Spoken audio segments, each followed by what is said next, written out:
The Western Front, 1915. Mud-caked trenches stretch as far as the eye can see, a grim testament to a war that refuses to end. The optimistic cries of "Home by Christmas" have long since faded, replaced by the grim reality of mounting bodies and shattered hopes. In this hellscape of barbed wire and bullet-riddled earth, one man dared to dream: Lieutenant Colonel Ernest Dunlop Swinton. What if, he wondered, there was a way to break this deadly stalemate? A machine that could crush the barbed wire, span the trenches, and shrug off bullets like raindrops. Little did Swinton know that his revolutionary idea was about to change the face of warfare forever.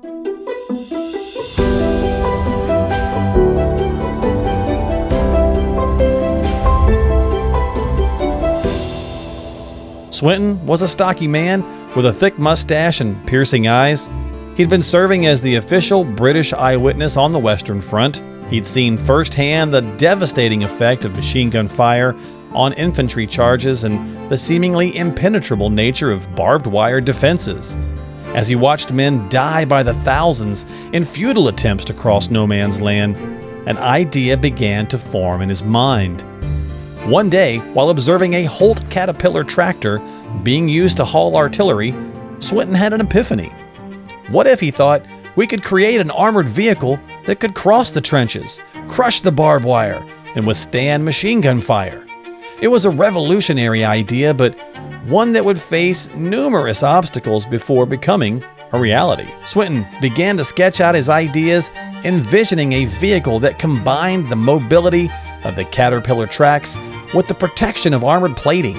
He called it a machine gun destroyer, or mobile machine gun destroyer. In October 1914, Swinton shared his idea with a few trusted colleagues, including his friend Colonel Maurice Hankey, Secretary of the Committee of Imperial Defense.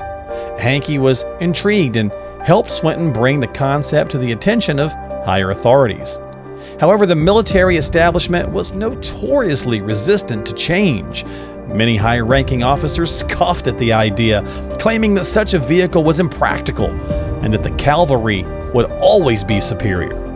Swinton faced rejection after rejection, but he refused to give up on his vision. As 1915 progressed and the casualties continued to mount, some began to see the merit in Swinton's idea.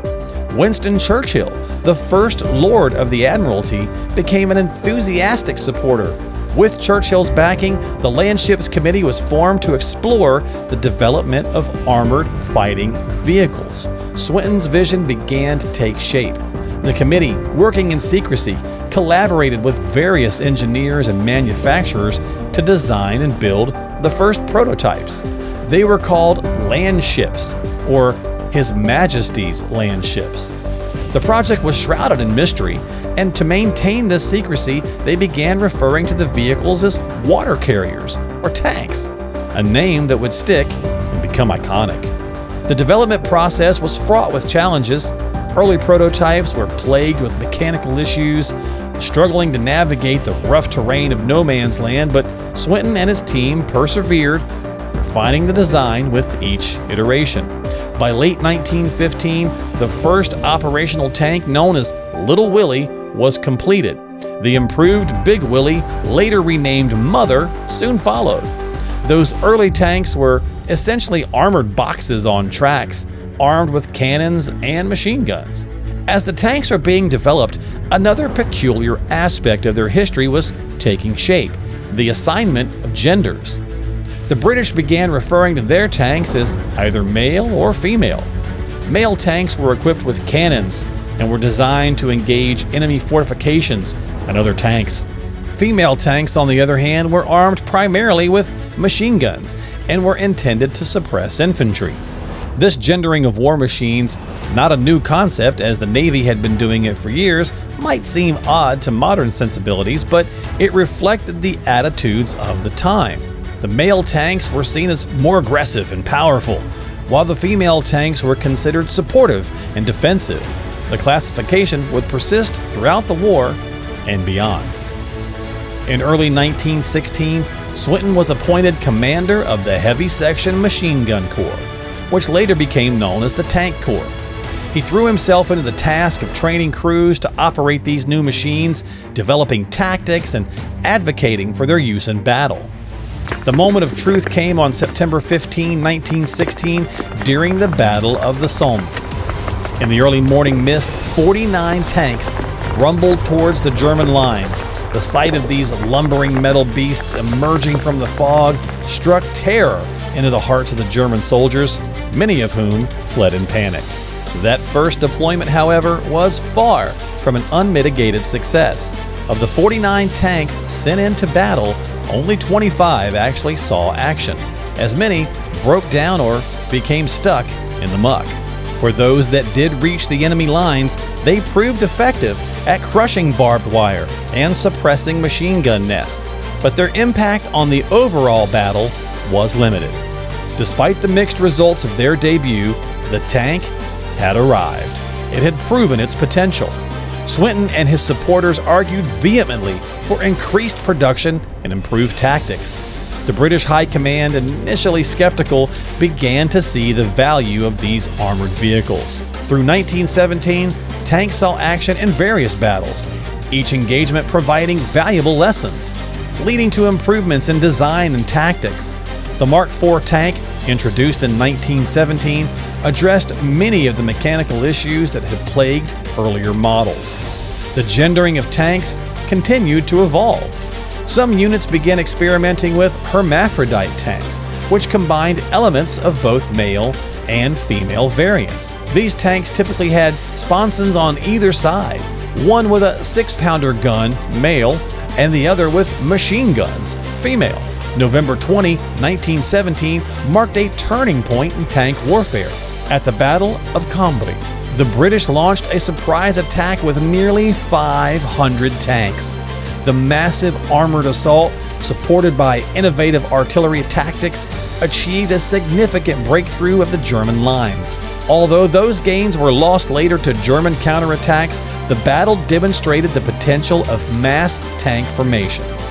Swinton, however, was not present for this triumph. Despite his crucial role in the tank's development, he had been sidelined due to conflicts with superiors over tank tactics. He spent much of 1917 and 1918 in various staff positions, watching from afar as his brainchild transformed modern warfare. By 1918, all major combatants had developed their own tanks. The French Renault FT, with its rotating turret, set the pattern for future tank design. The Germans, initially dismissive of tanks, scrambled to produce their own in the war's final months.